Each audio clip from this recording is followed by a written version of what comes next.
मधली सुट्टी. आता मी यांच्याशी खूप साऱ्या गप्पा मारणार आहे, कारण यांच्याकडे खूप काही सांगण्यासारखं आहे, त्यामुळे मलाही ऐकायला खूप मजा येणार आहे. तर बाळांनो, मला एक सांगा की तुम्ही ज्या भागामध्ये तुमची शाळा आहे, जिथे तुम्ही राहता, तर या भागाचं वैशिष्ट्य कोण मला सांगेल? जेव्हा मी मुंबईच्या शाळेत होती त्यावेळेस मी भाषण करत होती किंवा पुस्तक वाचत होती, तेव्हा मी प्रत्यक्ष नुसतं लोकमान्य टिळकांचं नाव वाचत होती. पण मी प्रत्यक्ष आज त्यांच्या शाळेत व त्यांच्या गावात राहून शिकते, पण त्याचाच मला खूप आनंद होत आहे. वा वा वा, किती छान गोष्ट आहे. लोकमान्यांच्या गावात तुम्ही शिकता. मला एक सांगा पण की तुमच्या शाळेत काही काही विषय पण वेगळे आहेत, हो ना? काहीतरी रूरल, काहीतरी एक मी विषय बघितला. काय काय विषय ह्याला जर माहिती आहे? कोर्सही चालतो तो म्हणजे डीबीआरटी. तो डीबीआरटीचा लॉंग फॉर्म आहे diploma in basic rural technology. Rural technology म्हणजे काय, ग्रामीण तंत्रज्ञान का? म्हणजे काय रे ग्रामीण तंत्रज्ञान? कारण हे आम्ही कधी विषयच ऐकलेला नाही. हा कोण सांगेल काय असतं याच्यामध्ये तुम्हाला? ह्या कोर्समध्ये 4 विषय असतात: अभियांत्रिक, ऊर्जा पर्यावरण, शेती पशुपालन आणि ऊर्जा पर्यावरण. हे 4 विषय असतात. शेती पशुपालन तुम्हाला विषय असतो? हो तर तुम्हाला सगळ्यांना शेतीतल्या बेसिक गोष्टी माहिती असणार. हो. मग किती जणांना शेतकरीच व्हायचंय पुढे जाऊन? काय तुझं नाव? माझं नाव विश्वनाथ गोविंद दापके. विश्वनाथ, तुमची आता शेती आहेच का? भाताची नाहीये, सुपारीची बागायत आहे. मग तुला कसली करायची? मला सुपारीचीच बागायत करायची. म्हणजे एकीकडे बाहेरचं काम पण, म्हणजे जॉब करीन त्याचा, प्लस घरी पण लक्ष द्यायचं, म्हणजे बागायतीकडे, शेतीकडे. सुपारीची बागायत, शेती वगैरे आपल्या सगळ्यांना डोक्यावरून जाणाऱ्या गोष्टी आहेत, पण यांचा प्लॅनिंग ऑलरेडी तयार आहे, कारण त्यांना हे शाळेतच विषय आहेत. पण तुम्हाला नेमके शिकवतात काय शाळेमध्ये हे शेती विषय? काय ती म्हणली शेती? आणि की एखाद्या विद्यार्थ्याकडे अभ्यासातील कलागुण नसतात, पण जर अभ्यासातील नसले तर तो लोकांचा समज होतो पुढे काही करू शकत नाही. त्याच विद्यार्थ्यांसाठी असा एक संस्थेनं किंवा शाळेनं विषय काढलाय. त्यामध्ये हे 4 भाग पडतात. त्यामध्ये शेती व पशुपालनमध्ये गुरांचं वजन काढणं, वेगवेगळ्या प्रकारची कलमं करणं, त्यानंतर फवारणी कशी करायची, म्हणजे शेतीच्या विषयातली बेसिक जी माहिती आहे ती पहिली शाळेतच देतात. पण पशुपालन पण तुम्ही इथे शिकता? हो पण इथे तुम्हाला या भागामध्ये पशु बघायला मिळतात का मोठे मोठे? कुठलं बघितलं? हो. कोणी कुठला बघितलंय?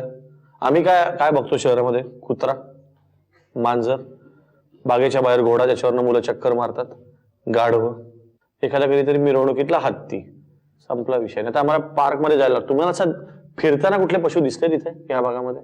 मोर. मोर? हो असं जनरल दिसतो इकडे? हो. आणि काय म्हणलीस? गरुड. गरुड? हो.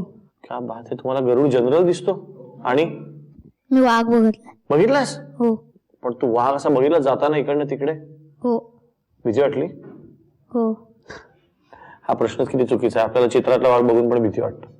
मला सांगा, ह्या सगळ्या भागामध्ये जर काही बदल करावा असं वाटलं तर काय बदल कराल तुम्ही? कारण अनेक लोक तुमच्यापैकी आहेत की जी लांबून लांबून चालत येतात शाळेत, हो ना? कोणाला सगळ्यात जास्त वेळ लागतो शाळेत यायला? 1 तास 2 तास कोणाला लागतात शाळेत यायला? 1 तास आम्हाला लागतो कसा येतो शाळेत? चालत. 1 तास चालत यायला लागतो? हो. मित्रांनो, तुम्ही ऐकताय ना? इथे सगळेजण बस, स्कूल बस मध्ये, व्हॅन मध्ये जातात. ही मुलं 1-1 तास चालत शाळेत येतात आणि तरी रोज शाळेत येतात. होणार आहे? हो. उद्या तुम्ही या भागातले समजा कोणीतरी नेते झालात, कोणीतरी प्रमुख झालात, या भागात काय बदलावं असं वाटेल? तुला काय वाटेल रे? की मला वाटतं की ह्या चिखलगावात मोठं हॉस्पिटल खोलावं, कारण इथं काय अर्जंटली काय झालं तर इथं हॉस्पिटल आहे, पण तिथं काय एवढी अशी काय सोय नाही की तिथं लगेच अशी व्यवस्था करता येईल.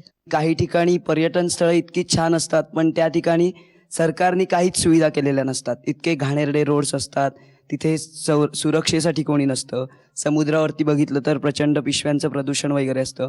तर ह्याकडे मी प्रथम लक्ष देईन की म्हणजे लोकांना जर जातानाच जर घाण वाटली तर लोक पुढे म्हणतील की नकोच. तर असं काही ठिकाणी मी पण अनुभवलं आमच्या आसूदमध्ये. तर तिथे अशा सुधारणा कराव्याशा वाटतात. रस्त्यांच्या, समुद्र किनाऱ्यावरती सुरक्षा, कोणी येतं काही करतं, आपण पाहिलं. या गावात मला वाटतं की या गावात एक गार्डन पाहिजे व गार्डन मध्ये खेळायचे साधनं पाहिजेत. मुलं गेल्यानंतर तिथे मस्तपैकी खेळावीत व आनंद लुटावा. तुम्हाला कशाला साधनं, खेळायची साधनं द्यायला पाहिजे? तुम्ही जी आहे साधनं निसर्गाचीच, त्याच्यातच तुम्ही किती छान खेळता. काय काय खेळता रे? निसर्गाने जी झाडं दिली आहेत, काय काय खेळ खेळता तुम्ही इथे? जेव्हा आम्हाला कपडे धुवायला वगैरे सोडतात शनिवार रविवार, तेव्हा आम्ही मनात जर आलं तर तो वडाचं झाड आहे त्याच्यावर त्याला पारंब्या खाली आलेल्या आहेत त्याच्यावरती चढून परत उतरून असे आम्ही पकडापकडी पण खेळतो कधी कधी त्याच्यावर. पारंब्यांवर पकडापकडी. होय. परंतु वसतिगृहात याच्यापैकी कोण कोण राहतात? हे सगळे हॉस्टेलला राहता तुम्ही, आणि मग घरी कधी जाता? मे महिना वगैरे असे 8-8 दिवसाच्या सुट्ट्या पडतात तेव्हा आम्ही घरात जातो प्रत्येक. पण असं होतं का की घरी गेले की असं वाटतं की चला 2 दिवस झाले, परत आपला हॉस्टेलला जाऊन मजा करू मित्रांबरोबर? ज्या वेळेला वसतिगृहात राहतो त्यावेळेला घरची आठवण येत असते की तिकडे मित्र खूप मजा करत असतील, धमाल करत असतील. पण ज्या वेळेला तिकडे राहतो त्यावेळेला एवढी सर्व मुलं असतात, त्यांच्यात जो म्हणजे कसा वेळ जातो तो घरी जात नाही. मग त्यावेळेला वाटतं की लवकर चिखलगावला जावं. हा, म्हणजे आपण इकडे गेलो की तिकडे जावं असं वाटतं, तिकडे गेलो की इकडे यावं असं वाटतं. मला इथे 4 वर्ष झाली आहेत हॉस्टेलला राहून, पण मला घरी इतके दिवस सगळे मुली घरी जातात, पण मला असं वाटतं की मी घरी जावत नाही, कारण मला हा चिखलगाव खूपच आवडतं. मला घरी जायचं असं वाटत नाही. हॉस्टेलचं जीवन खूप आनंदात आणि मजेशीर असतं. असं का नाही वाटत? पण घरी जावंसच वाटत नाही, याला काय? फक्त आई वडिलांची आठवण येते, पण घरी गेलं की कसं परत इथली सगळ्यांची आठवण येत बसते, करमत नाही, काय नाही. अभ्यासात इथे कसं वेळाने सगळं जातो ना. तू ग? मला असं वाटतं की घरी गेल्यावरती सगळ्या मैत्रिणी येतात भेटायला, पण त्या कशा, त्यांना कामं पण असतात म्हणून त्या 2 दिवस येतात आणि परत जातात. त्यांना काय घरात राहायला भेटत नाही. म्हणून मग इकडे कसं सगळे मिळून मिसळून असतात, त्यामुळे मग कोणी इकडे जा या तिकडे जा, एकत्रच असतो आम्ही. तर म्हणजे यांचं परिपूर्ण जीवन झालेलं आहे. पण आता तर सुट्टी लागणार, मग घरी जाणार, काय काय धमाल करता तुम्ही? कारण इथे म्हणजे काय, खेळायला बाहेर पडले तुम्ही असं म्हणतात झाडावर लपाछपी खेळता खेळता लक्षात आलं की हे आंब्याचंच झाड आणि खूप आंबे आहेत. तर आम्ही मशीन लावायला तिकडे जातो तळ्यावरती, तर तिथे आंब्याची झाडं आहेत, म्हणजे आता सांगतोच फ्रीपणे. तर त्यावेळेला कधी इच्छा झाली तर मग आंबे वगैरे काढतो. आणि 5-6 मुलं आमची हॉस्टेलला आहेत. तर एक मुलगा आहे तो सरबत बनवतो आंब्याचं, मग त्या कैऱ्या आणतो त्याच्या इथे द्यायच्या की मग तो फोडी करतो, फोडी आणि पाणी मिक्स करतो, त्यात मीठ मसाला साखर घालून छान सरबत करतो, मग पितो वगैरे. अजून तुम्ही असं काय केलं की बाबा शाळेमधली ही गोष्ट आहे की जशी आता बिल्डिंग नवीन बांधतायत, तुम्हीच त्याच्यामध्ये तुमचा हातभार आहे, अजून कुठल्या शाळेतल्या गोष्टी आहेत की ज्या तुम्हाला अजून तुम्ही 10-15 वर्षानंतर आल्यानंतर वाटेल की हा, हे मीच केलंय शाळेत? अशा कुठल्या गोष्टी आहेत आता चालू? आता शाळेमध्ये उपक्रम घेतला होता, प्रत्येक विद्यार्थ्यांनी झाडं लावायची, त्याची साफसफाई करायची आणि पाणी वगैरे घालायचं. तर आम्ही 10-15 वर्षांनी कधी जर शाळेत आलो तर त्यावेळेला आमचं मन म्हणजे मनाला बरं वाटेल की ही झाडं मी लावली होती आणि आज मी जी झाडं लावली त्यांचा उपभोग ही मुलं घेत आहेत. क्या बात आहे. परत पाठीमागे तिकडे मुलांचे वर्ग बसण्यासाठी त्याने षटकोन पंचकोन आकाराचे बनवलेले आहेत. ते तेव्हा सुद्धा मुलांनीच तिथे मदत केली होती. 8वी-9वीची मुलं होती दगडी वगैरे टाकायला, आणि बारक्या मुलांना म्हणजे वाळू वगैरे आणायला अशी सांगितली होती.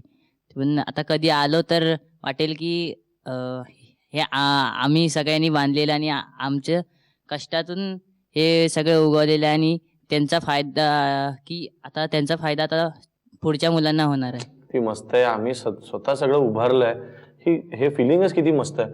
तुमच्यापैकी असं कोणाला वाटतं का की इथे एवढ्या लांबच्या शाळेत आपण येतो, जरी शाळा तुमची अशी आहे की खरंच प्रत्येकाला असं वाटावं या शाळेत यावं, पण तरी असं वाटतं का की नाही, तरी मी मुंबईत असतो ना, मस्तपैकी अंधेरीला वगैरे फ्लॅट असता, या समोरनं असं तिकडनं सलमान दिसतोय रस्त्यावर, असं आयुष्य, याच्यापेक्षा मला ते वेगळं आयुष्य पाहिजे होतं असं वाटतं कोणाला? नाही. मला हेच अपेक्षित होतं. तुमच्या सगळ्यांची मला फार गंमत वाटते, तुमचे खेळ, तुमच्या आवडीनिवडी, तुम्ही तर सुट्टीतले प्लॅनिंग, हे सगळं ऐकून मलाच खूप मजा येते. या शाळेत म्हणजे वेगवेगळे विषय आणि सुंदर असा प्रदेश बोलण्यापेक्षा निसर्ग एवढा सुंदर आहे, त्यापेक्षा इकडची शाळा सोडून दुसरीकडे जाणं वेगळंच. मला तर असं वाटतं की मोठं शिक्षण घेऊन इकडेच येऊन शिक्षक होऊन हे करावं. क्या बात आहे. मोठं शिक्षण होऊन इकडेच येऊन शिक्षक व्हावं, इतकं छान स्वप्न आहे हे. खरं त्यांची इतकी गोड शाळा आहे, यांची इतकी गोड स्वप्न आहेत. आपले स्वप्नात ते खेळ, यांचे खरे खेळ. लोकमान्य टिळक विद्यामंदिर चिखलगाव मधल्या या मुलांना खरंच शिक्षकांनी शिक्षणाची आणि संस्काराची जादूची कांडी दिली आहे. पण आता बघूया ही मुलं आपली जादूची कांडी हातात घेऊन काय मागतात. जर मला जादूची कांडी मिळाली तर मी आपल्या देशातला दहशतवादी दाऊद इब्राहिम याला मारून टाकेन. जर मला जादूची कांडी मिळेल तर सलमानची जशी बॉडी आहे त्यातली अर्धी बॉडी मीही घेईन. जर जादूची कांडी माझ्याकडे असती तर मी भारतातील सर्व जातीभेद नष्ट करेन. जर मला जादूची कांडी मिळाली तर मी परीक्षा बंद करेन. मला जादूची कांडी मिळाली तर मी सैनिकांबरोबर सीमेवर लढायला जाईन आणि शत्रूंचा खात्मा करून टाकेन. मला जादूची कांडी मिळाली तर मी परीक्षेतील उत्तरे बघून लिहीन. मला जर जादूची कांडी मिळाली तर मी माझी आई देवाघरी गेले तिला मी तिची मला खूप गरज आहे म्हणून मी परत घरी आणेन. जर मला जादूची कांडी मिळाली तर मी स्वतः सलील कुलकर्णी बनून हजारो रसिकांची मनं जिंकेन.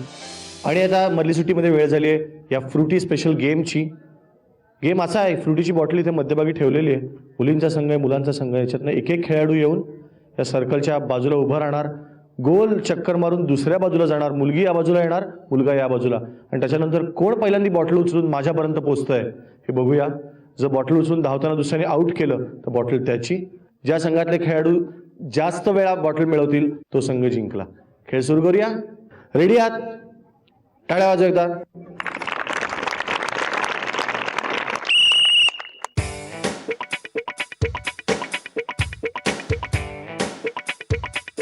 ये मुलगा जिंकलेला आहे. काय वेग होता याचा.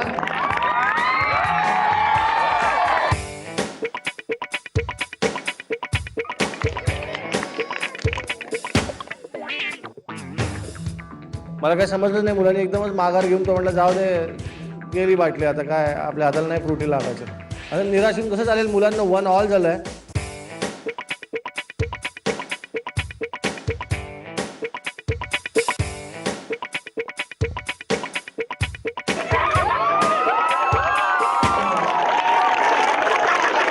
फ्रुटी संघ मधली सुट्टीमध्ये रंगलेल्या या खेळात खूप मजा आली, पण मुलांचा संघ जिंकला. मुलींचा संघ थोडक्यात हरला. मुलांच्या संघाचं मनापासून अभिनंदन. एकदा टाळ्या मुलांसाठी.